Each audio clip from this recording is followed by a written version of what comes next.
Hello and welcome to the Ice Guys. This is the show that takes you into the world of the National Hockey League. Every game, every day, from a betting perspective. With pro sports handicappers, Ian Cameron, Alex B. Smith, and various guests from the world of hockey and sports betting. And now, here's your host, Ian Cameron. Welcome to the Ice Guys, Friday, November 22nd. Ian Cameron, Alex B. Smith with you, ready to break down this Friday NHL card. We've got just two games tonight in NHL action, so it'll be a quicker show than it normally is. We'll look back first, though, on a very busy Tuesday night, chock full of action. It began with the Colorado Avalanche beating Washington 2-1. You know, it's paralysis by analysis sometimes when you lose a particular bet, but when you look back on it, maybe not the greatest idea to keep riding the overs with Washington in the first game without Ovechkin. It's easy to say it now. I didn't think it would affect them that much, but obviously just one goal against the Avs, and the Avs with a solid road effort in that game, getting the job done 2-1 with the victory over the Washington Capitals. Joe Sacco, a winner in his NHL head coaching debut. Well, not head coaching debut. He coached in Colorado years ago as a head coach, but his Bruins head coaching debut. And it was a 1-0 victory for the Boston Bruins in that game. Not pretty, but effective. You needed a win. You wanted to respond in the first game after the coaching change, and they were able to do that. They outshot Utah 31-21. Played a very tight game, and it's going to be interesting to see now with Sacco at the helm if this is a style that Boston adopts, continues to play this way moving forward, as far as the defensive-minded attitude that we clearly saw from them last night. Carolina, only the second time in their last 14 games that they have been held below 4 goals as they lose to the New Jersey Devils 4-2 last night. Tough spot, obviously, the back-to-back. It was a solid bounce back from the Devils after getting blanked by Tampa Bay. We get one half of the system play here as the first period overcashed the push on the full game over with that, which is better than we could say for Vegas Ottawa, where neither leg of that system play came through as Vegas gets a 3-2 victory. But we did have a piece of Vegas at that, what turned out to be later in the day, pretty insane price, if you ask me, plus 140. And Vegas gets the 3-2 win there against Ottawa, as another team on a back-to-back on the road uses Ottawa as a stepping stone to get back on track, just like Edmonton did earlier in the week. How about the Detroit Red Wings, by the way, system play number 2. How about that? System play number 2 comes through. It's now 5-1 this season, betting on a team after losing to the San Jose Sharks. And Detroit, it didn't look good for them. They were down 1-0 for the majority of that hockey game, but they suddenly strike for a couple of late goals in the third period, including Lucas Raymond in the final minute of that game to get a 2-1 victory against the New York Islanders. Wonderful play by, it was Dylan Larkin that set that up. He just won a puck battle in the corner and then just swept the puck right into the slot area, the faceoff dot, and there was Lucas Raymond to fire it home. All effort, though, by the captain, Dylan Larkin, to make that happen. One thing about Detroit, even with their struggles, Dylan Larkin has put his head down and played his fucking ass off every night, very hard every night for the Detroit Red Wings. So a nice 2-1 win there for the Red Wings. Oh, yes, of course, Matty Robinson, shout out to him with the Stefan Nason call, of course. Bargain bin special comes through in that New Jersey victory. What a crazy game with Columbus and Tampa Bay. My goodness, there was a period there in the really both game periods, but the second period where we saw these teams score a combination of 6 goals in 6 minutes and 18 seconds early in the second period. It was already a wild first period where Tampa led 4-1, and then Columbus scored 4 of the 6 goals in the first 6:18 of the second period. It was just a crazy game.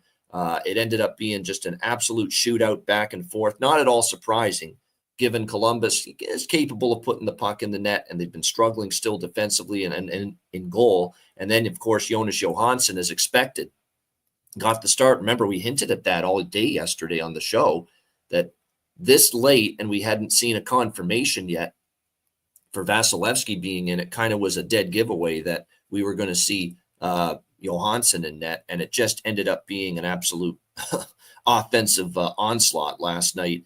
But Columbus survives, and they get the overtime win courtesy of Zach Werenski, who had a great night for them as well. getting a couple of goals, including the overtime winner. In fact, he had a 4-point night for the Columbus Blue Jackets last night in that game. It was Columbus with the extra point, and Tampa Bay missed theirs. As I said on Twitter X last night, 7-6, just an absolute crazy hockey game there with the Lightning and the Blue Jackets. Crazy start to San Jose St. Louis, where Askarov, the poor guy, mishandles the puck behind his own net, and it's 1-0 St. Louis before you can even get comfortable watching that game in the first minute. But San Jose battled back. They ended up getting a late goal to tie it, get the draw for both Alex and I. We were on the draw, Blues and Sharks, plus 400. But St. Louis gets the shootout win, 3-2 over the San Jose Sharks. I thought Askarov was fine, other than the misplay at the beginning of the game. I thought he settled in after that. He was solid. Gave San Jose a chance to win. 2 goals allowed on 31 shots. Nothing to be that disappointed about other than not winning. But he gave them a chance, St. Louis with the 3-2 shootout win. How about the Chicago Blackhawks? Snapping their little skid, and against the Stanley Cup champs, 3-1 home victory. That's now 2 losses in a row in the Windy City for Florida the last couple of years. So maybe that's a little reminder next year, buyer beware if you're going to bet Florida when they take on the Blackhawks here in Chicago. But it was a great performance from Mrazek, stopping 32 of 33 shots thrown his way by the Florida Panthers. Spencer Knight, there's another, we kind of surmised this could happen. Spencer Knight getting the nod. He did. And it was a nice 3-1 win here for the Chicago Blackhawks. Tara Vinen, Craig Smith, and then Nick Foligno got both third period goals, the game winner and the empty net goal to put it away last night with the 3-1 win there. And then in the late night hours, a couple of really good games. Minnesota, Edmonton, best bet for me, Cassius, with the Wild, plus 140. Great spot, great price. Couldn't believe really Edmonton in this spot was favored like that. Considering how well Minnesota's played, especially on the road, and the Oilers coming off the road trip. And it was just a great situation. That's why I thought it was best bet material. Not often, not regularly am I going to make a plus 140 underdog at best bet, but I just really like that spot, really like that price with Minnesota last night, and they got the job done. And they overcame a hilarious rough goal to give up early in the game from Marc-Andre Fleury. That's a bit of a whoops. Kind of an embarrassing moment for the poor guy, but credit to him. He bounced back after that. It showed a little something mentally that he was able to respond from that early goal that went in against Marc-Andre Fleury. But credit to Minnesota. It was a great road performance, and they take care of Edmonton with the 5-3 win. Also was on the over, so it was good to cash that. And then the Rangers and Flames, which was a great hockey game. Calgary deserved to win. I mean, they were peppering Shesterkin all night long. He actually played very well, even in a loss, kept the Rangers afloat, hungry like the wolf. Dustin Wolf, again, was absolutely terrific in net for the Calgary Flames. But the incredible part of this game, and I did grab a small piece of Calgary, disappointed the draw didn't hit, though, and especially because Alex had that as a best bet, but we certainly had chances, there's no doubt. But more importantly, I don't bet and like many unders, but I made the case for the under in this game, and I know Alex liked the under as well. That was like surviving a bunch of people lining up and shooting the gun at you from 20 different spots, and you somehow lived to tell about it. That's what that final minute was. Incredible. I can't believe that score stayed 3-2. How many fucking chances did the Flames have at the empty net in the final? I couldn't believe it when I was watching it. And not only that, but the empty net that hit off the post. Rangers hit a post at one point. I mean, every Rangers blocking shots at the empty net too. Playing there were tons of chances. There should have been a 6th goal in that game, one way or another. We got super lucky with it. That was incredible. That's one of the greatest survivals with an NHL under that you'll ever see. Seriously, rewatch that final minute and a half of that Rangers Flames game last night. It was craziness. You thought you were going to lose. You're at least going to lose the win and get a push on it at some point, and of course, it didn't. I mean, somehow missed the net. There were chances, shooting high, shooting wide. Rangers playing goaltender to try to keep the puck out of the net and keep their chances alive.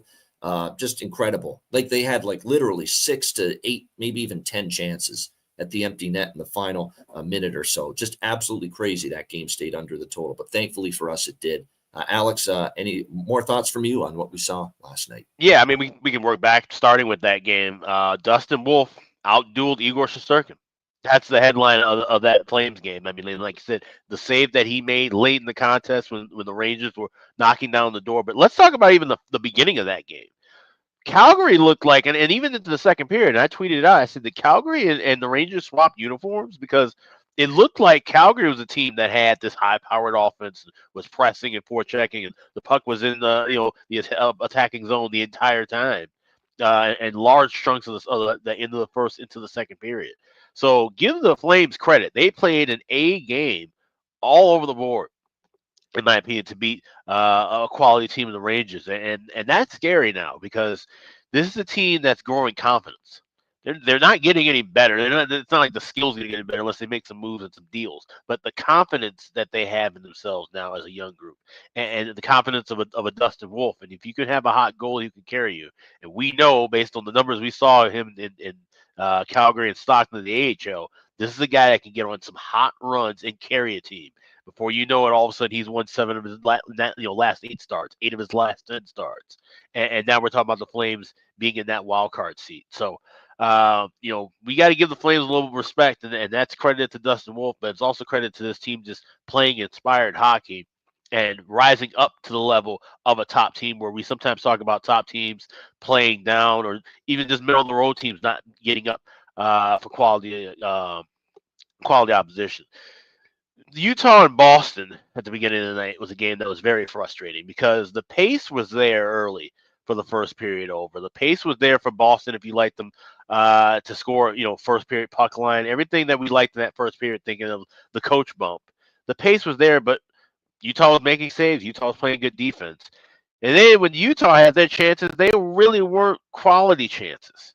So this was a game that just kind of died for a bit, and then Boston gets a goal and sit on it, and Korpisalo now has a 1-0 win of the shutout. It was just kind of a odd game, and it didn't look like that group had really kind of woke up from, oh, hey, we disappointed our coach and this guy's gone, and now we've got to get things rolling in motion with our new head coach. I didn't feel or see the bump in that game. So I don't know where we do with Boston at this point. Is Kind it of just felt still like they were just surviving to win that game. It Yeah. wasn't like dominance or rip and roaring all over Utah last night. No, you're right. No. Yeah, so it's I want to see more from Boston in their next game. I probably won't even bet on their next game. That's just gonna be one that to observe and to see what's really taking place. What are the changes we can see in the immediate now from Montgomery to Saco in 72 hours longer than that. So that was my takeaway from that game. The Hawks game was just absolutely fantastic. The only thing that would have made it perfect would have been if Dickinson could have scored with the bargain bin, but just incredible. It's now 3 wins in a row for the Hawks when hosting the Florida Panthers over the last 3 years. So I don't know, maybe the Florida guys, maybe they all go out to Gibson's and have a big dinner, or they do something in the city that gets them nice and relaxed and softens them up for the Hawks, and the Hawks get the win there. So very nice home win, much needed. Peter Mrazek also making some big time saves there as well. So he looked sharp. So those were my 3 takeaways, the biggest takeaways from yesterday. Yeah, Boston's definitely going to be. Let's wait and see. And that's definitely, like I said, after last night, and I did cash the money line. Lost obviously the first period puck line on them, but coming out of that game, my thought is, you know what? We're going to pump the brakes on this. It's not going to be one of those, they won last night, we're just going to ride the team after the coaching change until they lose. No, I probably won't be doing that next game with them, which is in Detroit tomorrow night, especially with them laying -135 on the road. No, thank you. That one tomorrow night against the Red Wings. All right, let's go to Friday night. Got 2 games. Winnipeg and Pittsburgh is your first of the 2 tonight. We've got the Pittsburgh Penguins +150 underdogs here at home, -180 road favorites for the Winnipeg Jets. The total sitting at 6 in some spots, 6.5 in others. So make sure you shop around as far as that is concerned. The Winnipeg Jets, obviously, they responded after getting shut out by the Florida Panthers in Florida last Saturday night with a very solid, thorough 6-3 win against Florida in the rematch in the Peg the other night. So great response there from this Winnipeg Jets team. See if they can keep it going here. I don't trust Pittsburgh against any kind of good team. It's really that simple. And I know Tampa Bay, it wasn't easy for Tampa. I don't think it was Tampa Bay's best game the other night against the Pittsburgh Penguins. They were coming off a few wins in a row. But Winnipeg has been playing like one of the best teams in the NHL all year. And those are the teams that, I really don't trust this Pittsburgh team against, or their goaltender, Tristan Jarry, either. And it is confirmed Connor Hellebuck will be in net tonight for Winnipeg, which is a bit of a surprise because they do play again tomorrow night in Nashville, but decided to give Hellebuck the start tonight here in this game. So what I'm going to do here is I'm going to do a Winnipeg -1 rather than regulation because, we have seen a couple overtime games from Pittsburgh lately. So I will go with -1 on Winnipeg, split with the team total on the Jets here in this game. Over 3.5 at plus money, plus 105. Nice to get a plus price on that, which I think is really good. That's really about it here for me in this game. Just to split with that Jets -1, Jets team total. I think they get the job done here in this one against, like I said, Pittsburgh. When they have won, most of the games have been sisters of the poor, quite honestly. So, like I said, not exactly a team that I think can punch up above their weight class. And the defense is still a mess. And Chris Letang might come back, but does he make a defense better, especially defensively at this stage of his career? I'm really not so sure about that. Alex, what do you think here? Winnipeg, Pittsburgh. Don't really like a side or a total here, but I do think history will be made tonight. So I'm looking at Sidney Crosby anytime goal, plus 185. I will also have bargain bin prop with him as well, but I think he gets number 600 on the board tonight. So that's the only thing I'm rocking with here. Nothing on the side, nothing on the total. Nothing wrong with that. And even me, I don't love Winnipeg tonight. It's lukewarm, just lukewarm here on Winnipeg. Quite honestly, I don't love anything on the board tonight in these two games tonight. So, yeah, I'm like Marshawn Lynch. I'm here so I won't get fined. If I could choose, if you had to scale, Ian, you're only doing the Ice Guys show if you have really strong opinions on the card. I probably wouldn't have a show today. Honestly. Yeah, that's how I feel about these games. So I thought there were some really good spots last night. I do not feel that way about either of these two games. That being said, we will jump in on a little Winnipeg split here in this one. And then as far as the props go for this game, you look at the Winnipeg Jets. Like Scheifele certainly had a great game the other night for the Winnipeg Jets. Velarde, we've talked about how he started to get, better here in recent games as well for them. Keep an eye on those two guys. For the Pittsburgh Penguins, Jesse Puljujarvi scored for the first time. It's almost like we had an apocalypse there the other night with him finding a way somehow to score a goal. But he did. So we'll give him a little bit of credit for that. Beauvillier, Crosby, and Raquel is a line that has been pretty solid for them. We'll see if they can get some more secondary offense. Again, Letang might return tonight. Be interesting to see if he does. So keep an eye on that. All right, next up, final game for this Friday slate, second and final game, Buffalo, Anaheim. We've got the Buffalo Sabres, -150, road favorites. The total in this game currently 6, shaded to the over in this matchup. It's one of those deals where, look, Buffalo in LA the other night, I cashed a ticket with the Sabres. It's a big road underdog. They were upwards of plus 156 in that game. They ended up getting the job done with a 1-0 shutout win. And really, it was a phenomenal performance in net from Ukko-Pekka Luukkonen and picked a pack of pickled peppers in net here for this Sabre, in the net for the Sabres the other night. He played very solid. Now you got him laying $1.50, on the road. No thanks. We'll take that Buffalo win against LA, and we'll move on to bigger and better things. Meanwhile, you look at the Anaheim Ducks, they're trying to get some semblance of traction going. I will say this, we've seen some semblance of improvement from them the last few games. They're 4-1, their last 5.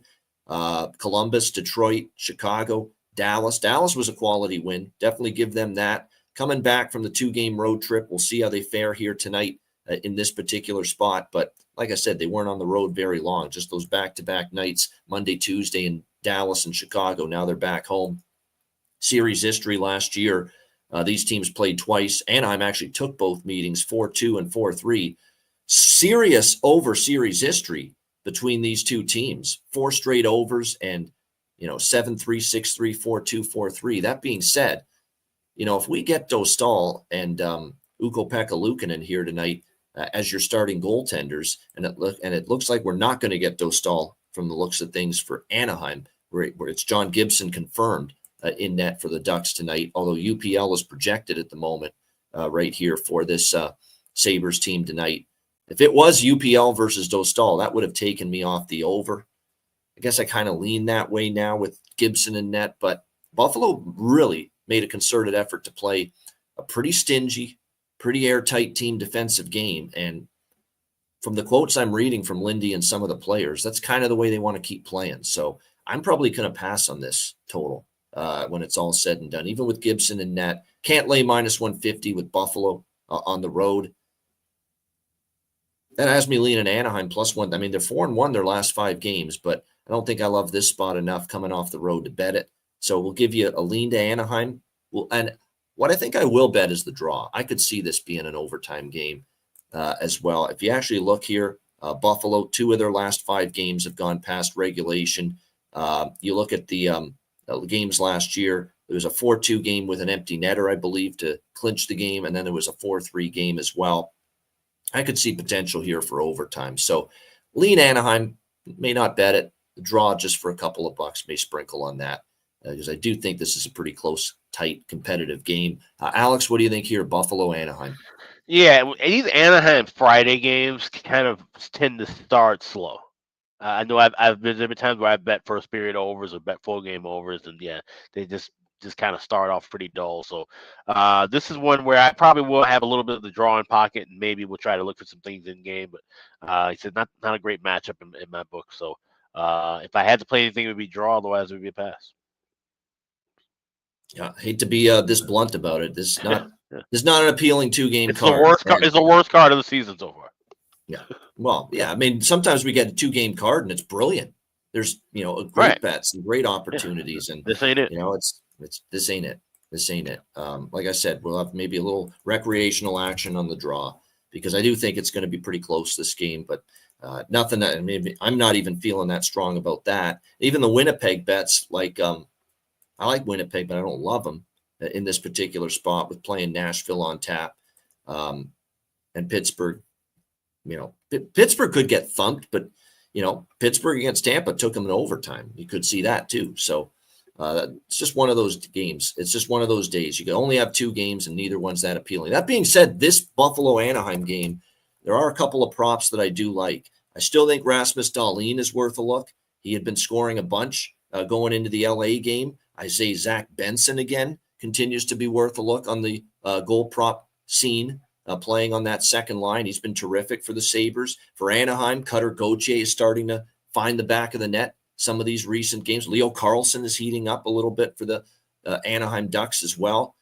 So there's a couple of props I would consider here in this Buffalo and Anaheim game here tonight. All right, shout out to everyone in the chat. We appreciate it. Hit the like button if you haven't done so already. And also, if you haven't done so already, make sure you sign up at patreon.com/iceguys. We're trying to get to 200 paid Patreon subscribers and members right now. We're closing in on it. We're 182, I believe, last check. So again, help us get to 200. Again, you get the daily Ice Guys show betting card, sides, totals, player props posted each and every day, goalie charts, totals charts, bonus content, Patreon exclusive, live betcasts for Patreon members only once we get into the new year. So that is something to look forward to as well. Patreon.com/iceguys. Again, $10 per month subscription goes a long way to supporting the show long term. So if you're not signed up already, get there, sign up, just $10 per month, patreon.com/iceguys. Yeah, and also check out the Ice Guys store, iceguys.myspreadshop.com. 3 days left, save 15% off of everything in the store. Just hit the redeem button at the top of the page, put everything in your cart, go to checkout, 15% will be taken out. That's today and the next 3 days over at iceguys.myspreadshop.com. All right, great stuff. From this very slim pickings of a card, we'll somehow manage to find a bargain bin special of the night and a best bet coming up in just a moment, right after we hear from our great Ice Guys sponsors.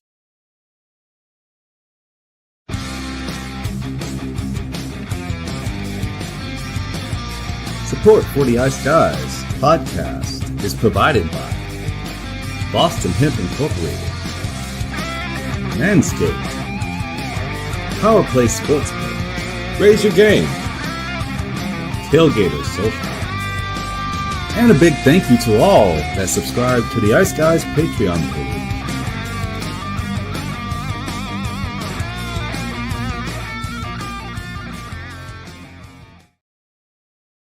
Everyone loves a perfect pair. Bacon and eggs. Thunder and lightning. Mario and Luigi. A hot dog with fries. Ian and Alex B. That's right. Everyone loves a perfect pair. So why not pair up your game nights with Boston Hemp?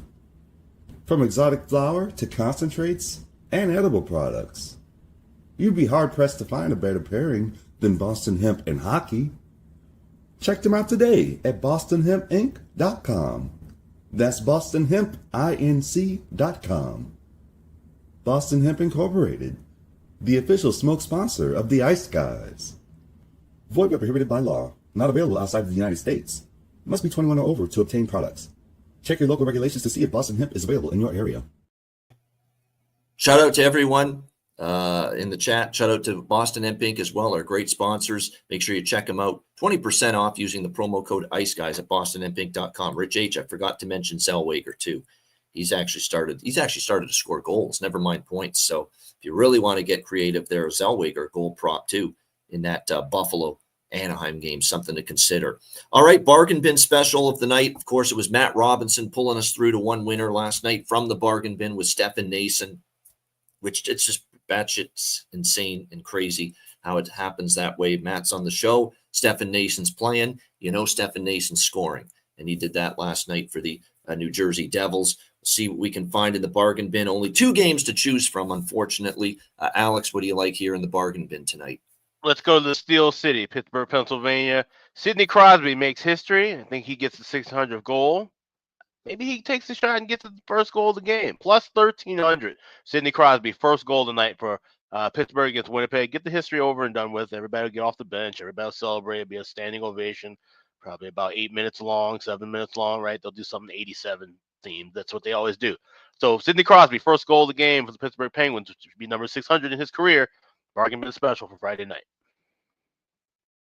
All right, let's see if Alex has hit some magic with the first goal prop in the past. Sidney Crosby for Pittsburgh, first goal, plus 1,300 for Alex with his bargain bin special of the night. Mine, plus 360.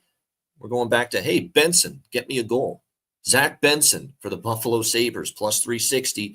I like the way he's playing, and we'll take a shot to see if he can find the back of the net tonight for Buffalo. And they draw John Gibson instead of Lukas Dostal, which, again, Gibson's had a decent career overall, but I'll take my chances with him instead of Dostal in between the pipes. So Zach Benson, plus 360 for the Buffalo Sabres for my bargain bin special of the night. All right, best bets. Alex, what do you like? I would go Sidney Crosby anytime goal. Why not? This is such an awful card. I like Sidney Crosby to score. Plus 185, anytime goal is my best bet to go along with hopefully the first goal of the game, which is a bargain bin. There you go. Sidney Crosby, anytime goal for the Pittsburgh Penguins in that game tonight. A rare player prop best bet, but on a card like this, how can you begrudge someone for using a player prop? Plus 185 at best price at FanDuel. Sidney Crosby goal prop for Alex B. Smith with his best bet for this Friday slate. My best bet, well, by default, it's going to be Winnipeg -1. We'll go with that. Actually, you know what? We'll go with Winnipeg team total. Let's do that. Winnipeg team total over 3.5 +1. I just like the price better with that. Jets team total over 3.5 plus 105. They should rename this segment lukewarm bet or modest bet instead of best bet. That's how much I have apathy for this card. But we will go with Winnipeg team total over 3.5 by default for my best bet here for this Friday NHL card. Shout out to everyone in the chat. Hit the like button. We'll have a lot more to give you as far as great bets, great opportunities tomorrow on the loaded Saturday card. We're definitely looking forward to that. And again, we should have the younger Robinson, Ryan Robinson, joining us as well tomorrow, noon Eastern, 11 a.m. Central, 9 a.m. Pacific. Looking forward to a massive Saturday NHL card on tap. I'm looking at it. We've got all but 2 teams playing. We've got 15 games coming up tomorrow on Saturday. So it is a huge card tomorrow. Looking forward to it. A reminder, the Ice Guys is live 7 days a week, Tuesday to Friday, 2 p.m. Eastern, Saturday, Sunday, and Monday, noon Eastern. If you can't watch the show live, download the Ice Guys podcast in audio form on all major podcast platforms. For Alex B. Smith, I'm Ian Cameron. Have a great Friday night. Enjoy the games and good luck. And join us for the Saturday Marathon Show. 15 games coming your way, noon Eastern on Saturday. Tomorrow, join us then right here on the Ice Guys.